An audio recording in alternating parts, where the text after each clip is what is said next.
도널드 트럼프가 JD 벤스를 전면에 내세워 이란과의 전쟁을 끝내려 한 이유가 이제 더 분명해졌습니다. 이란 영토에 대한 공격이 계속되는 가운데 그 움직임은 마쿠에서 힘을 얻고 있습니다. 하지만 백악관은 이미 군사 단계에서 정치적 해결로 갈 수 있도록 분쟁을 전환하기 위해 노력하고 있습니다. 문제의 핵심은 누가 협상할 것인가가 아니라 핵심은 시간입니다. 트럼프는 이 전쟁이 더 비싸지고 더 길어지고 미국 안팎에서 유지하기 더 어려워지기 전에 끝내고 싶어 합니다. 벤스가 어떻게 이 위기의 중심에 들어오게 되었을까요? 엑시오스에 따르면 이스라엘 타임스가 인용한 보도에서 부통령은 베냐민 네타냐후와 강도 높은 대화를 나눴습니다. 그리고 이스라엘 총리에게 이란 정권을 신속하게 전복할 수 있다는 지나치게 낙관적인 평가에 대해 따졌습니다. 다시 말해 트럼프 팀의 일부는 전쟁이 전술적으로는 진전됐지만 아직 명확한 전략적 해답을 내놓지 못했다고 보기 시작했습니다. 그래서 벤스는 합의를 타진할 핵심 인물로 간주되기 시작했습니다. 엑시오스 자체도 이미 그가 테헤란이 이 채널을 열기로 동의한다면 평화 정상회담에 직접 참여할 수 있다고 보도하지 않았습니까? 그런데 왜 이렇게 서두르는 걸까요? 첫째로 이 분쟁이 이미 한 달이 지났고 트럼프가 내세운 여러 목표들이 여전히 이루어지지 않았기 때문입니다.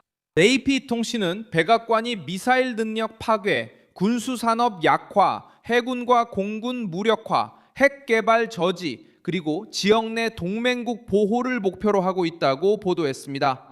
하지만 이란은 여전히 미사일과 드론을 발사하고 있고 호르무즈 해협에 압박을 가하며 작전에도 여전히 실질적인 비용을 부과하고 있습니다. 요약하자면 큰 피해가 있었지만 큰 피해가 정치적 해결책과 같은 것은 아닙니다.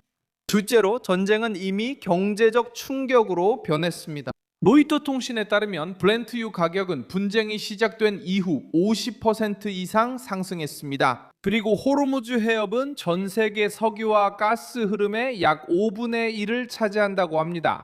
G7 자체도 이번 위기가 이미 에너지, 비료, 그리고 무역 체인을 위협하고 있다고 인정했습니다. 이것이 긴박함 설명에 도움이 됩니다. 전쟁이 한 주라도 더 길어질수록 시장에 압박을 가하고 운송비를 올리며 인플레이션을 부추기고 이 항로에 의존하는 미국과 다른 국가들의 부담을 더욱 가중시킵니다.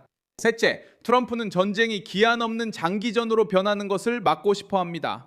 로이터 통신은 누비오가 워싱턴이 일정에 맞게 움직이며 지상 침공은 필요 없다고 주장했다고 보도했습니다. 동시에 같은 통신사는 대통령이 인기가 없는 분쟁을 줄이기 위해 조급해 보인다고 보도했습니다. 지금의 논리는 군사적 압박을 유지하면서도 지상군 투입 논쟁이 본격화되기 전에 출구를 모색하는 것입니다. 더 많은 사상자, 더 많은 지출, 그리고 더 큰 정치적 소모가 따릅니다. 반드시 후퇴를 의미하는 것은 아니고 강한 위치에서 작전을 마무리하려는 시도입니다. 그리고 미국은 어떻게 이를 시도하고 있을까요? AP 통신은 워싱턴이 파키스탄을 통해 이란에 15개 항목의 계획안을 전달했다고 보도했습니다. 이집트와 터키 같은 중재자들도 활동하고 있습니다. 백악관은 대화가 생산적으로 이어지고 있지만 합의가 없으면 공격이 심해질 수 있다고 경고했습니다.